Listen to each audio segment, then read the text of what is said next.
June stood nervously at the entrance of Galactic Federation Academy, clutching his admission documents. Earth had only recently joined the Federation, and humans were still a novelty. The crystalline towers of the Academy gleamed in the light of 3 suns. Student 42 Earth 7, please proceed to orientation, announced the automated system. As June walked through the Grand Hall, he noticed how different he was. Some students floated, others had multiple limbs or translucent skin. A tall, 4-armed student bumped into him. "Watch it, Deathworlder," the alien muttered. June had heard the term before. Earth was classified as a death world due to its high gravity, temperature extremes, and abundance of predators. Most Federation species considered it barely habitable. "All first years, prepare for standard assessment testing next week," came the announcement. The orientation hall buzzed with activity. Beings from 100 worlds gathered in small groups, their bodies as varied as the stars outside. June felt a weight in his chest as he stood alone. Back home, he had been top of his class. Here he was just another student, and a strange one at that. "Humans, always looking lost," said a voice beside him. A girl with silver skin and large eyes stood there. "I'm Sue, 3rd generation Proxima colonist." "June, Earth." He smiled, relieved to see someone who looked almost human. Sue nodded. "Another Deathworlder. Good. We should stick together." "Why do they call us that?" June asked as they found seats. "Because most species evolved on gentle worlds, stable climates, few predators, low gravity. Earth and Proxima are different. Harsh, dangerous. It shaped different kinds of life." A hologram appeared at the center of the hall, showing a tall, elegant being with 6 limbs and iridescent skin. "Welcome to Galactic Federation Academy. I am Director Mac. Each of you represents the best your world has to offer. Here you will learn to serve the Federation with your unique abilities." June glanced around. What abilities did he have? The student to his left had fingers that glowed with blue light. Another nearby seemed to be breathing through gills on their neck. "Next week's assessment will measure your strengths," continued Director Mac. "No species excels in all areas. Each has evolved for specific purposes. Find your purpose." After orientation, Sue showed June to the dormitory section. "Earth humans are in Block 7. Gravity set to your home standard." "Thanks," June said. "Will I see you tomorrow?" "Sure. Cafeteria at first bell. Fair warning. The food is designed to be safe for all species. It tastes like nothing." The room was simple but comfortable. June met his roommate, Da, another human from Earth's Korean peninsula. They compared notes about their journey here. "I nearly passed out during the gravity adjustment in the shuttle," Da admitted. "These aliens don't know how good they have it. Most of them evolved in places with half our gravity." "Sue said that's why they call us Deathworlders," June replied. "I've heard some of them are afraid of us," Da said with a laugh. "As if we're dangerous." The next morning in the cafeteria, June spotted Sue waving from a table. He grabbed his tray of bland protein cubes and joined her. "These are my classmates," Sue said. "Min from Proxima Beta, and Jin from Trappist 4. Min looked human but had slightly larger eyes and unusually long fingers. Jin was humanoid but with blue-tinted skin and no visible ears. "A pure earther," Jin said, studying June. "I've never met one before. Is it true you can drink water with chemicals that would kill most species?" I don't know about that," June replied, uncomfortable. "Leave him alone," Sue said. "He just got here." A commotion at the cafeteria entrance drew their attention. A group of tall, elegant students with green-gold skin entered. The room grew quiet. "Arcturians," Min whispered. "Top of the class. Always." One of the Arcturians glanced at their table and nudged his companion. They laughed. "What's their problem?" June asked.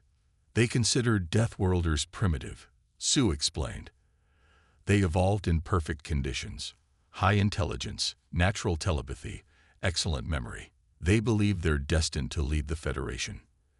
And the tests next week. Will they do well? Sue nodded. In the mental challenges, yes, but there are physical tests too. That's where we might surprise them. June looked down at his hands. They were just hands. No special abilities, no extra fingers, no glowing. But they were strong, shaped by a world that had challenged his ancestors at every turn. I think, Dad said quietly, joining their table, we're about to show them what Deathworlders can do. I hear humans can survive radiation that would kill most species, whispered Ta, a blue-skinned aquatic student who had befriended June. That's not true, June replied. We're just adaptable. My cousin met a human who could lift 3 times his body weight, added Nari, a plant-based life form whose leaves changed color with her emotions. June sat with them in the dining hall, trying to eat the standardized protein cubes. The tests will reveal the truth, said Ta. Everyone shows their natural abilities. June frowned. Unlike Ta's water breathing or Nari's photosynthesis, humans didn't have obvious special abilities. Stop spreading stories, came a sharp voice from behind them. An Arcturian student named Quan stood there, his green-gold skin shimmering under the lights. Humans are nothing special. They only got into the academy through political arrangements. June kept his eyes on his food. He didn't want trouble. I heard they let them in because they're good at killing things. Another student whispered loudly enough for June to hear. The dining hall hummed with conversations, but June felt like every word about humans reached his ears. Some students stared openly at him. Others quickly looked away when he glanced in their direction. Don't listen to them, Sue said, joining their table. They're just nervous about the tests. What exactly are these tests? June asked. Tay's gills fluttered. There are 3 parts. First, academic knowledge. Then physical challenges. Finally, a surprise element they change each year. Last year, it was a crisis simulation. Nari added, her leaves turning a pale yellow. 2 students were hurt. June pushed his food around the plate. I'm not sure what I'm supposed to show them. Humans don't have special powers. Maybe that's your advantage, said Dai, sitting down beside them. They don't know what to expect from you. After lunch, they headed to biology class. Professor Yun, a tall being with 4 arms and skin that shimmered like mother of pearl, was discussing evolutionary adaptations. Each intelligent species evolves in response to their environment, she explained. The Lux developed photosynthesis on their sunlight-rich world.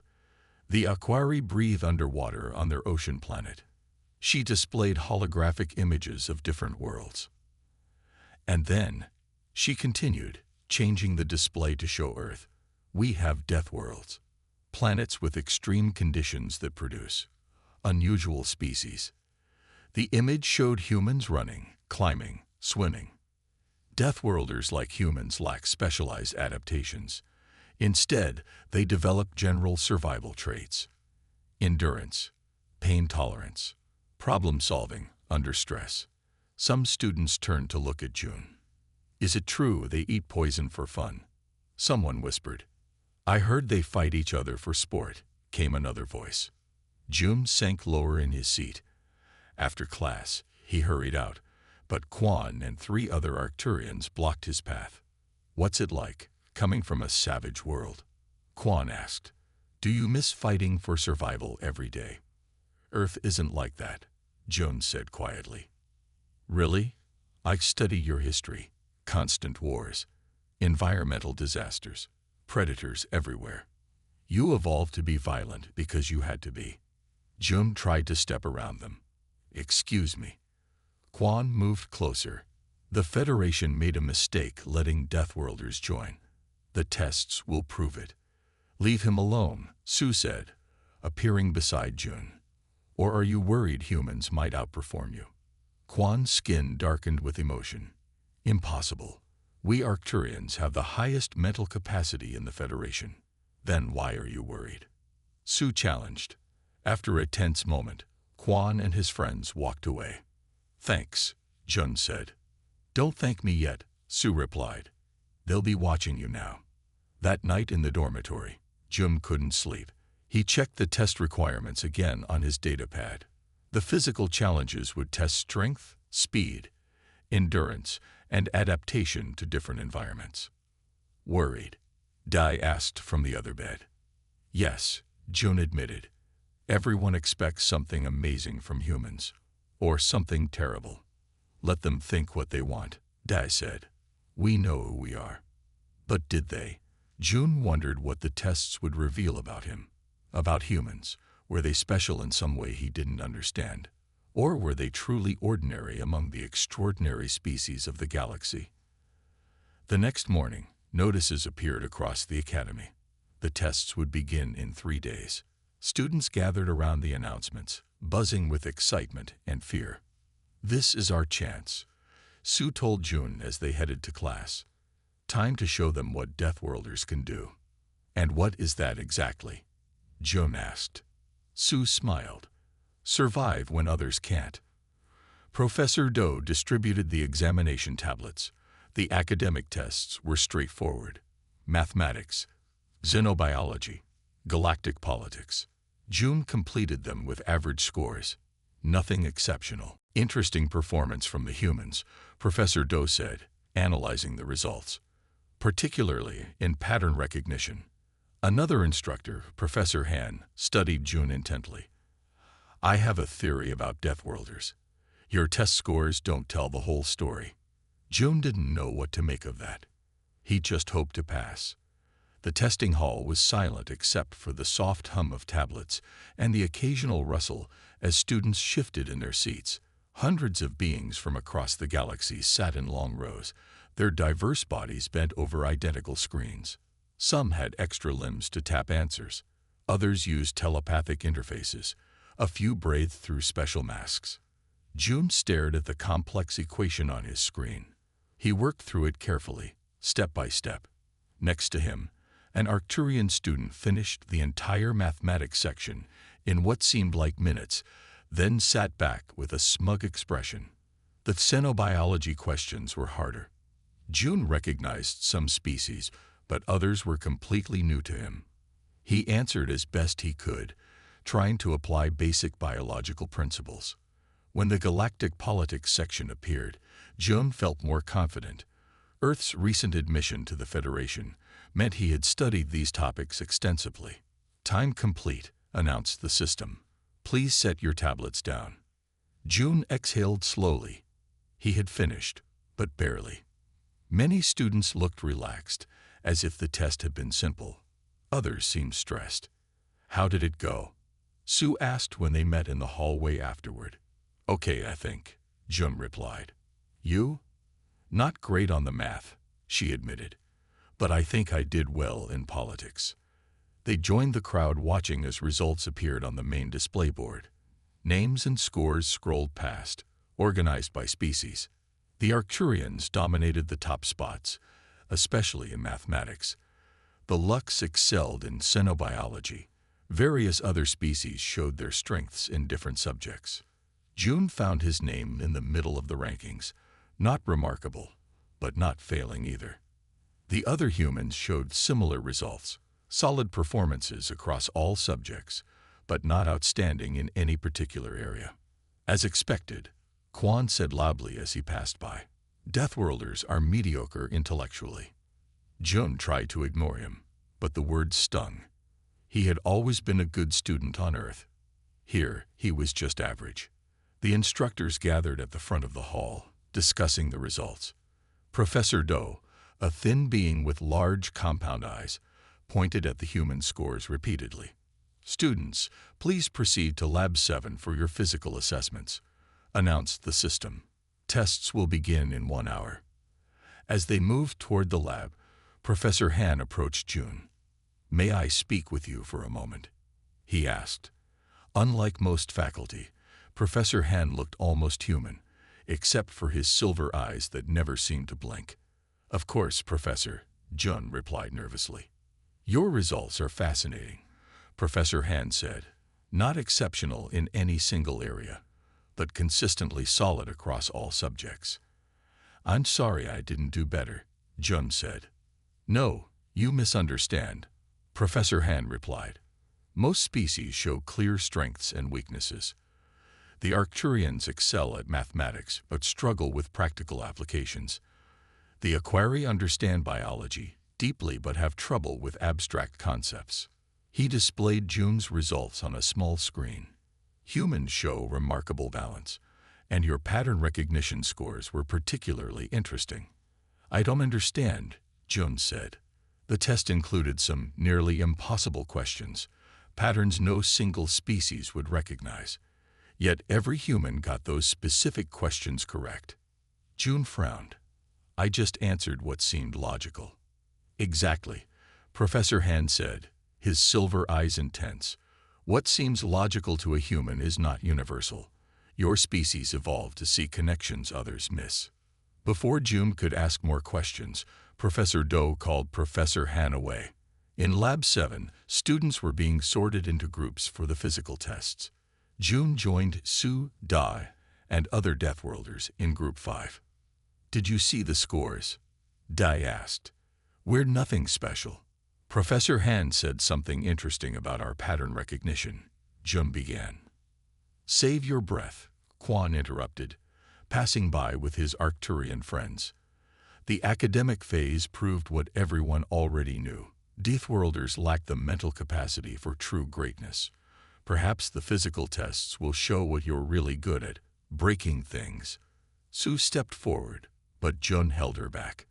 It doesn't matter, he said quietly. The tests aren't finished. As they prepared for the physical assessment, Jun noticed Professor Han watching him from across the room. The professor was making notes on a tablet, his expression thoughtful. What did he say to you? Su asked. That our test scores don't tell the whole story, Jun replied. Well, Su said with a smile, let's show them the rest of the story. The survival simulation chamber was enormous. The first environment was temperate and mild. Most students performed well. Then the chamber shifted. Gravity increased to twice Federation standard. Temperature plummeted. Wind howled. Many students collapsed. Taz's aquatic body began to dry out. Nari wilted. But Jun, accustomed to Earth's varied conditions, continued navigating the course. He helped Ta to safety, then returned for Nari. How are you still functioning? Gasped Professor Han, watching through monitors. The testing officials had explained the rules clearly before they entered. Navigate through changing environments. Find the 5 checkpoint markers. Reach the exit. Simple objectives, but the chamber would challenge their species-specific adaptations. First environment, standard class M planet. Oxygen atmosphere. Moderate temperature. Gravity at Federation standard, announced the system. Jun entered with Group 5. The simulation was perfect. A beautiful forest with clear paths. Sunlight filtered through leaves. Birds called in the distance. The air felt clean and fresh. Most students moved easily through this first challenge. Arcturians glided gracefully.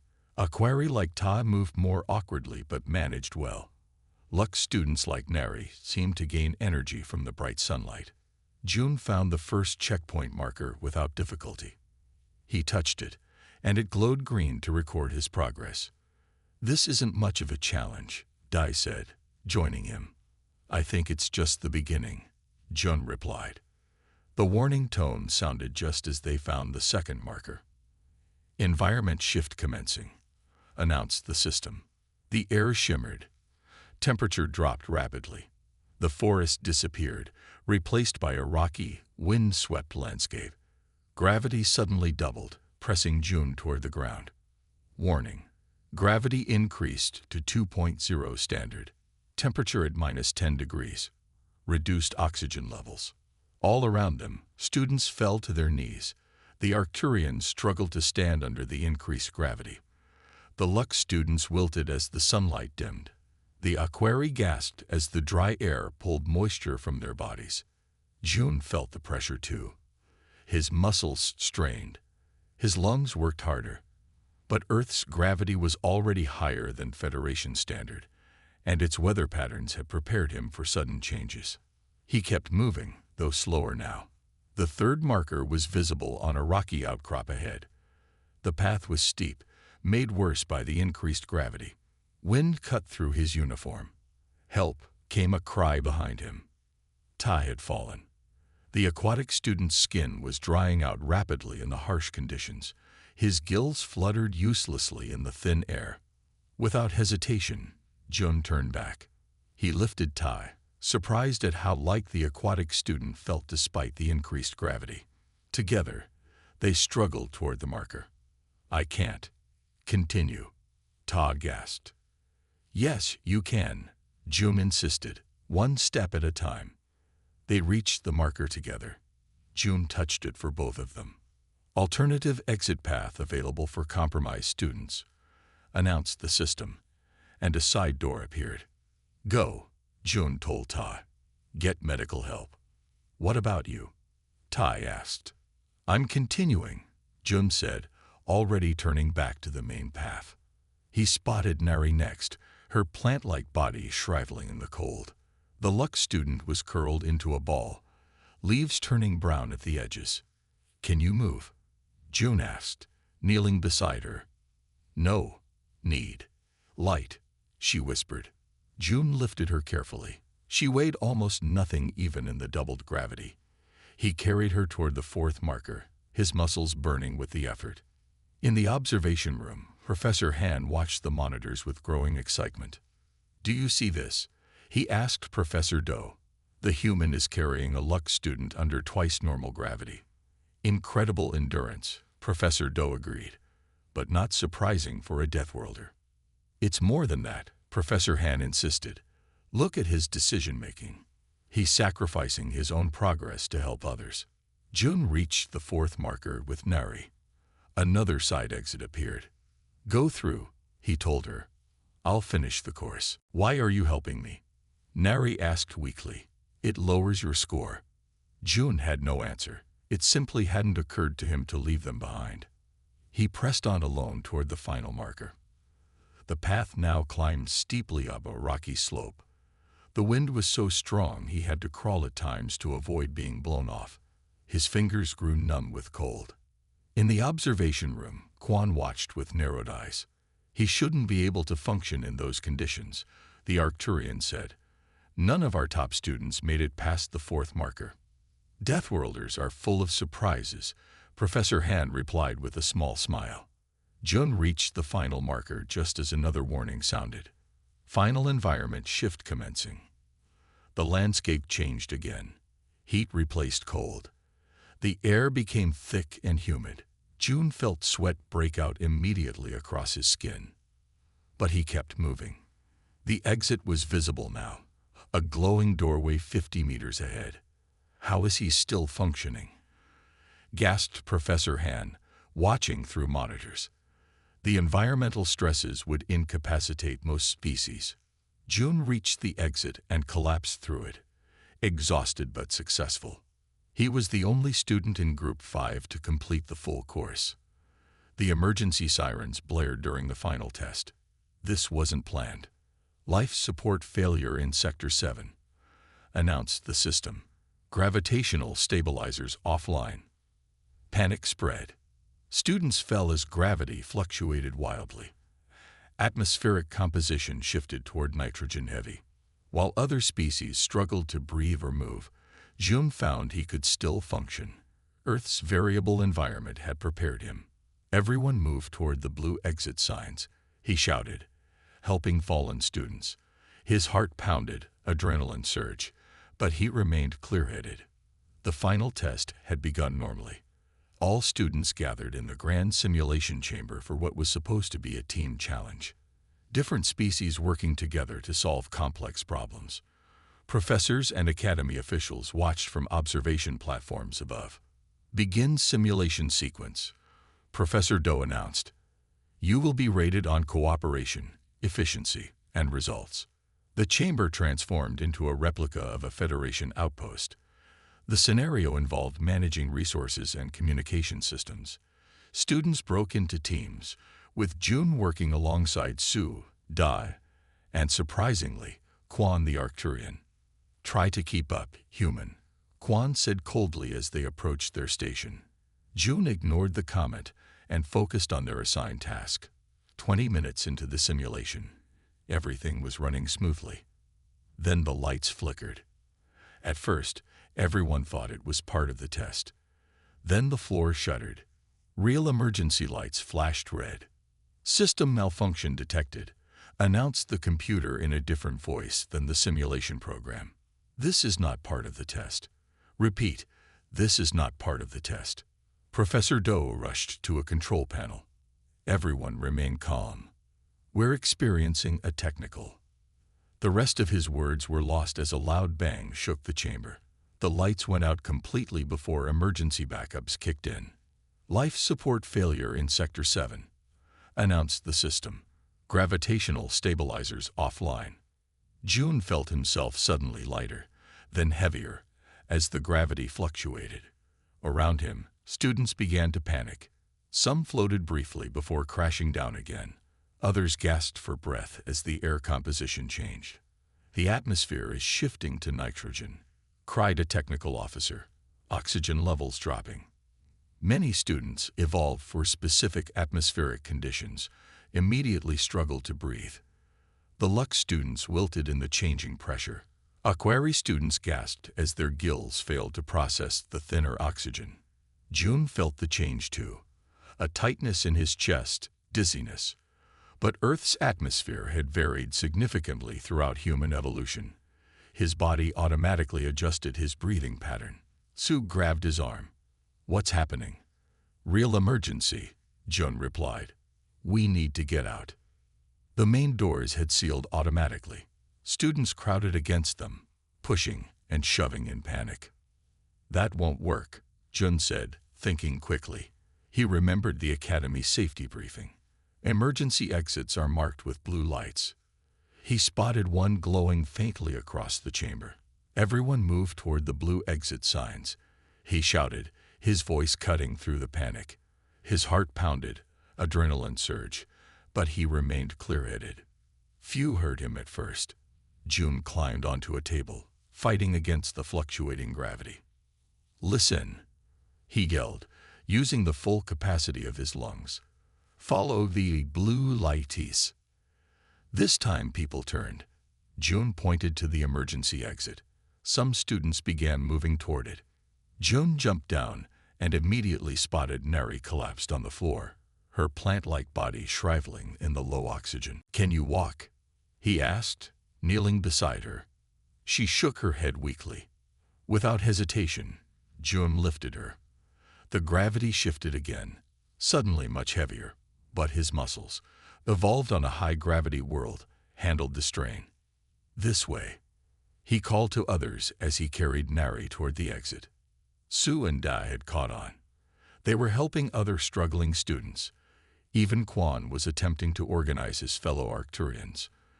In the observation room, Professor Han watched in amazement. "Look at the humans," he said to Director Mack. "While other species are incapacitated, they're still functioning." "More than functioning," Director Mack replied. "They're taking charge." The emergency exit led to a narrow corridor.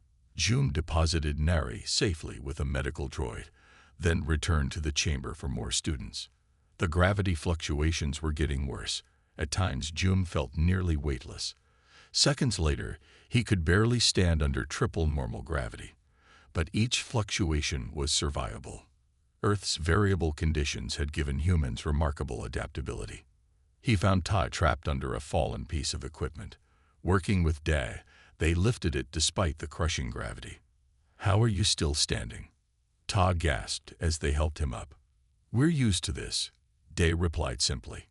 In the control center, technicians worked frantically to restore systems. "Life support will fail completely in 5 minutes," one shouted. Director Mack's voice came over the emergency system. "All students and staff must evacuate Sector 7 immediately. This is not a drill."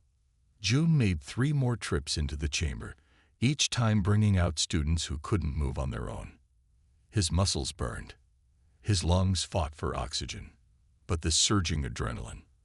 Another adaptation from Earth's dangerous past kept him going.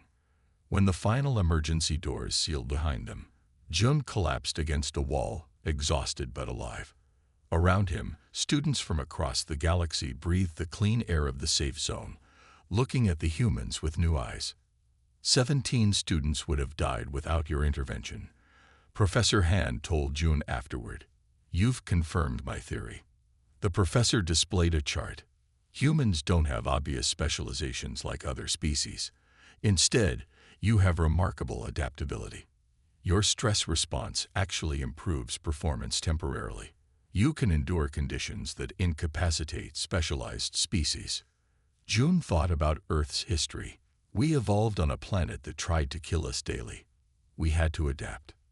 In Federation terms, those are superpowers, said Professor Han.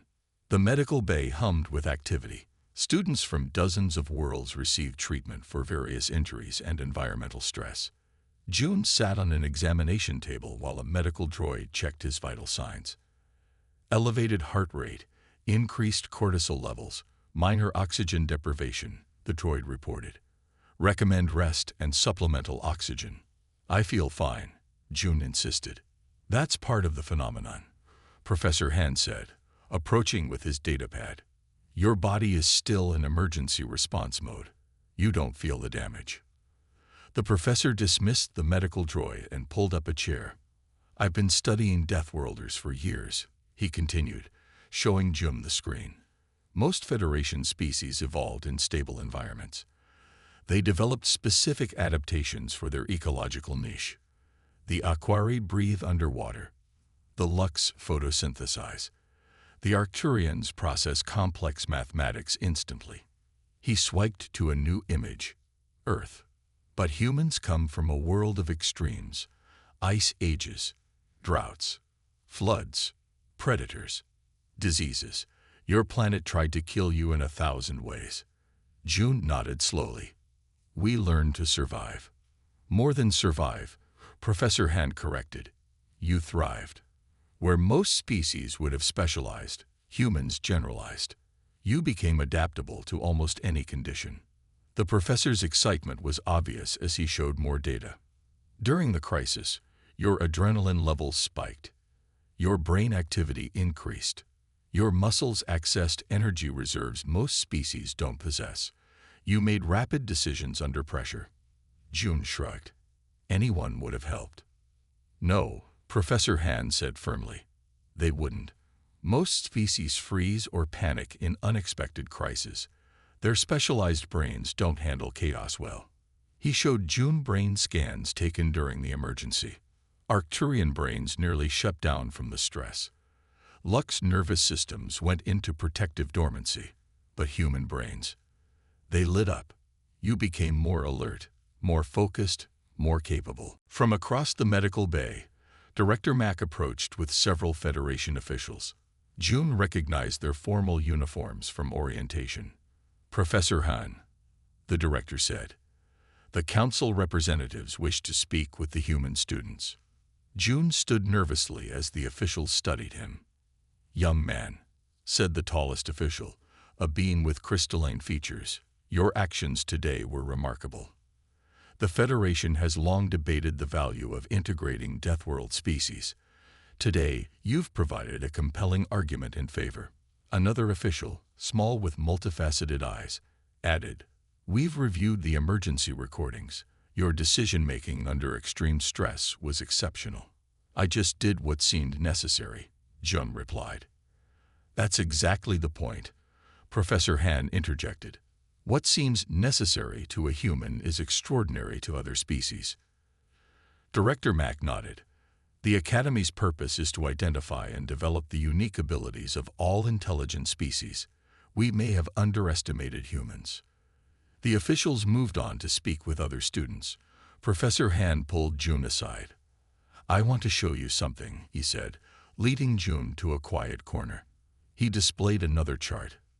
These are the results from all your tests. Academic, physical, and emergency response. Jun saw his scores, average in academics, strong in physical challenges, off the charts in the crisis. Humans don't excel in controlled conditions, Professor Han explained, but introduce chaos, danger, or the unexpected, and you transform. Your stress response doesn't impair function, it enhances it. So our superpower is being stressed? June asked with a small laugh. Your superpower is thriving in conditions that would kill other species, Professor Han corrected. The chaotic, the unpredictable, the dangerous. These are where humans excel. Across the room, Jun saw Quan watching them. The Arcturian approached slowly. I don't understand, Quan said, his usual arrogance absent. How did you keep functioning when the gravity was crushing us? Earth's gravity is already higher than Federation standard, Jun explained, and it varies depending where you are on the planet. But the atmospheric changes. Earth's atmosphere has changed dramatically throughout our evolution. Our bodies adapted. Quan seemed troubled by this. Arcturians evolved in perfect stability. Our world never changes. Our atmosphere never varies. That gave you great gifts, Jun said. Your mathematical abilities, your telepathy. But we are fragile, Quan admitted reluctantly. Professor Han nodded. Every species has strengths and weaknesses. The Federation needs all of them. Later, as Jun returned to the dormitory, students stopped to speak with him. Some thanked him for his help. Others asked questions about Earth. The word Deathworlder was still used, but now with respect rather than fear. Sue met him at the dormitory entrance. Have you heard? They're changing the curriculum to include crisis response as a formal subject. And guess who they want as teaching assistants? Jun smiled. For the first time since arriving at the academy, he felt he truly belonged. At the term end ceremony, Headmaster Min addressed the assembly. Recent events have demonstrated the unique contributions of all species. Particularly, we recognize Earth students for their exceptional adaptability. Jun stood with the 5 other humans at the academy. No longer outcasts, but valued members. The Federation is establishing a new integration program for Deathworlders, announced the headmaster. As they left the ceremony, Tai approached Jun. I never understood why humans were allowed in the Federation. Now I see what you bring. Jun smiled. Being from Earth wasn't a disadvantage after all. It was their strength. The great assembly hall of Galactic Federation Academy gleamed with ceremonial lights. Students from 100 worlds sat in their formal uniforms, the diverse colors representing their home planets. The term had been challenging for everyone, but especially for the first-year students. Jun adjusted his earth blue uniform as he sat with the other human students. Just 3 months ago, they had arrived as curiosities, representatives of a newly admitted planet that many Federation species viewed with suspicion. Now, as Headmaster Min took the podium, things felt different. This term has tested us in ways we did not expect, the headmaster began, his voice carrying through the hall. What began as routine assessment became a true measure of character and ability. The students listened silently, many still recovering from the life support crisis that had nearly claimed lives. Engineers had discovered that an experimental gravity drive had malfunctioned, causing the cascading system's failure. In the face of danger, we learned what each species truly offers to our collective strength. Continued Headmaster Min. The Arcturians' mathematical precision helped restore computer systems. The Lux provided emergency light sources when power failed. The Aquari shared their water reserves to prevent dehydration. Headmaster Min paused, looking directly at the human section. And the Deathworlders showed us something we had not fully appreciated before. Recent events have demonstrated the unique contributions of all species. Particularly, we recognize Earth students for their exceptional adaptability. Jun felt a surge of pride as he stood with the 5 other humans at the academy. No longer outcasts, but valued members. The Federation is establishing a new integration program for Deathworlders, announced the headmaster. We have clearly underestimated the potential of species from high-stress evolutionary environments. Beginning next term, we will actively recruit more students from Earth and other Deathworlds. After the ceremony, students gathered in the grand hall for refreshments. June found himself at the center of a small crowd, answering questions about Earth. Is it true your planet has areas where the temperature changes by 50 degrees in a single day? Asked a fascinated Lux student. Some deserts, yes, June replied. And we have regions where it's below freezing for months, then hot enough to burn skin in summer. How do you survive? Another student wondered. We adapt, Dai answered simply. We build shelters, create technology, change our behavior. Professor Han joined their group, smiling proudly at his human students. The Federation Science Council has approved my research proposal, he told them. A comprehensive study of Deathworlder physiology and psychology. They're calling it the Adaptability Initiative. Sue grinned. So we're not just students anymore. We're research subjects. Partners. Professor Han corrected. We have much to learn from each other. Across the room, Jun noticed Quan and several Arcturians watching them. After a moment's hesitation, Quan approached.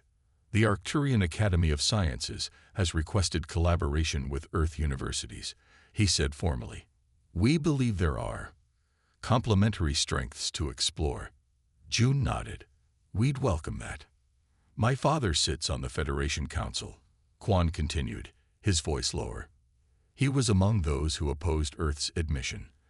I sent him my personal observations about humans. He's reconsidering his position. It wasn't quite an apology, but Jun recognized the significance of the gesture. As the evening continued, Tai approached Jun. The aquatic student's skin had finally recovered its healthy blue sheen after the crisis. I never understood why humans were allowed in the Federation, Ta said. Now I see what you bring. And what's that? Jun asked. The ability to face the unknown without fear, Tai replied. The rest of us evolved in known conditions. We fear change. Humans seem to thrive on it. Director Mack clinked a glass for attention. The hall quieted.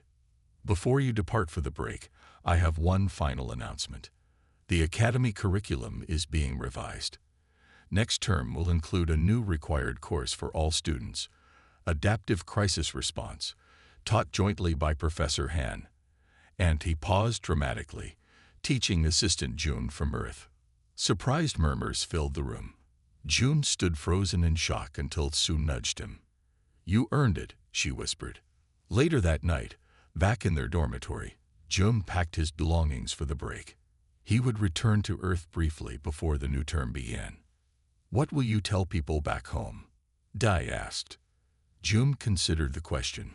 How could he explain everything he'd learned? That the traits humans took for granted, their adaptability, their stress response, their problem-solving under pressure, were considered extraordinary in the wider galaxy. I'll tell them that being human means more than we realized, Jun finally replied. That our history of struggling to survive on a dangerous world wasn't a curse but a gift. As he looked out the window at the 3 moons rising over the academy, Jun smiled. Being from Earth wasn't a disadvantage after all. It was their strength. And the galaxy was just beginning to understand what that meant.